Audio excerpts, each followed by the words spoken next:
the 4th of December, and the secret of time. It was another quiet morning, one where the whole world seems to hold its breath. Miss Sophie lay curled up in her donut bed, tail wrapped around her nose, as the glow from the fireplace blinked like tiny red eyes in the dark. Outside, the wind had finally calmed, yet a strange ticking echoed through the house, like a clock that was broken. She lifted her head. Tick tock, tick tock. The sound came from the hallway. Wimse, she called sleepily. From the attic hatch came a muffled voice. No, no, I'm counting snowflakes. Miss Sophie rolled her eyes. You are definitely got elf jitters, she muttered and jumped onto the floor. She tiptoed into the hallway, and there, right in the middle of the wall, hung a new door, where only wallpaper had been the day before. It was made out of dark wood with tiny inlet clock hands, each moving independently of the others. About the door, written in frost letters, were the words, "The secrets of times." Miss Sophie felt a flutter in her stomach. Oh dear, that sounds serious, she shivered a little, but still slid the key into the hole. It went in with a quiet sigh, and the door slowly opened. A dim light spilled out, carrying the scent of oil, dust, and old metal. Behind the door lay a room filled with clocks. Big clocks, small clocks, clocks with birds that popped out to the shout cuckoo at different times. Whoa, she whispered in amazement. It must be impossible to take a nap in here. A voice spoken from the shadows. Time never sleeps, my little friend. Miss Sophie jumped. Out of the darkness stepped an old man with a silver beard and glasses the size of teacups. He wore a vest covered in gears and held a magnificent glass, so large he almost leaned on it like a cane. Welcome to the hall of the Watchmaker, he said. I'm the keeper of time, but time is not what it used to be. I'm Miss Sophie, she said politely, taking a step forward. I have the key, the one made of ice. The ice key, repeated the watchmaker, nodding gravely. Then it's true.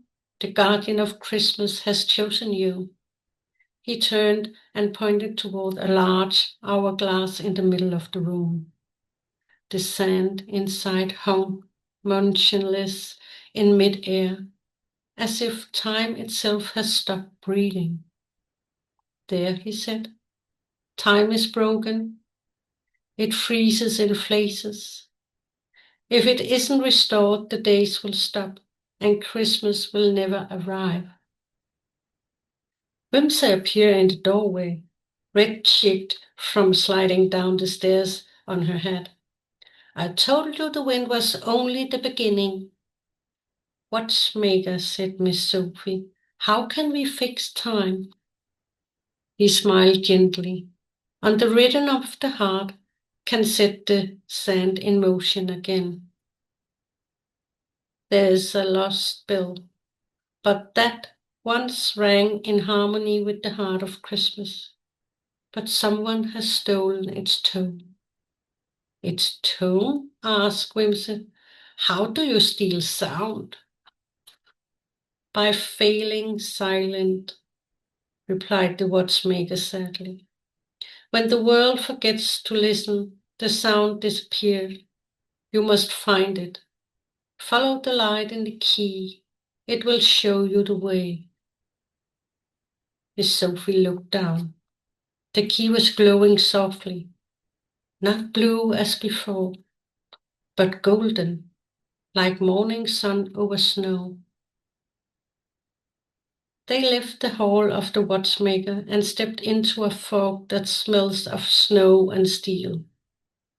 The mist moved as though it were breathing. In front of them appeared a path, lit by small floating lights, twinkling like fireflies. Are you sure this is the way? Asked Wimsey. Miss Sofie nodded. The key is guiding us. They followed the lights through the fog until they reached the ruins of an old bell tower.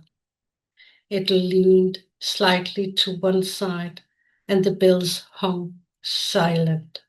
No sound, only the whisper of wind through the cracks. I don't like this, whispered Wimsey. It feels like a place time forgot. They stepped inside. The tower was filled with broken bells, some cracked, others coated with frost. In the center stood a single bell, up on a pedestal, covered in ice. It shimmered faintly, and the key tied to Miss Sophie's striped silk ribbon began to tremble. That must be it, she said. She touched the ice with her paw.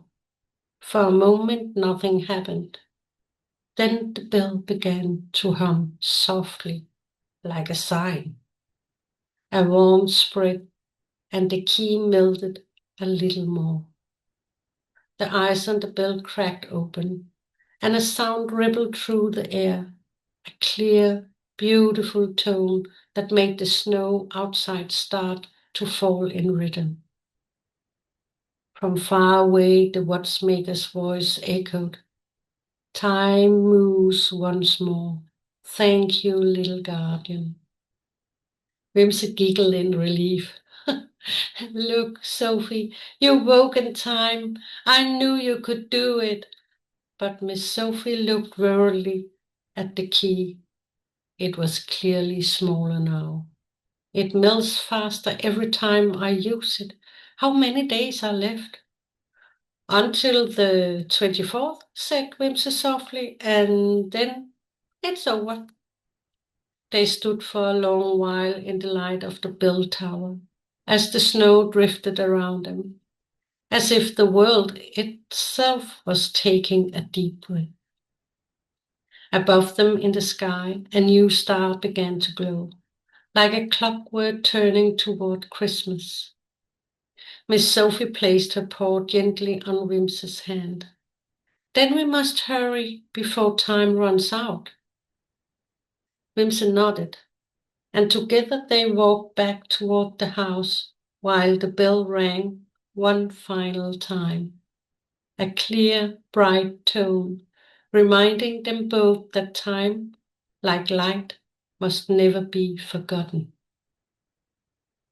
End of the 4th of December. Come back tomorrow and hear how the star in the well will turn out to be. Merry Christmas.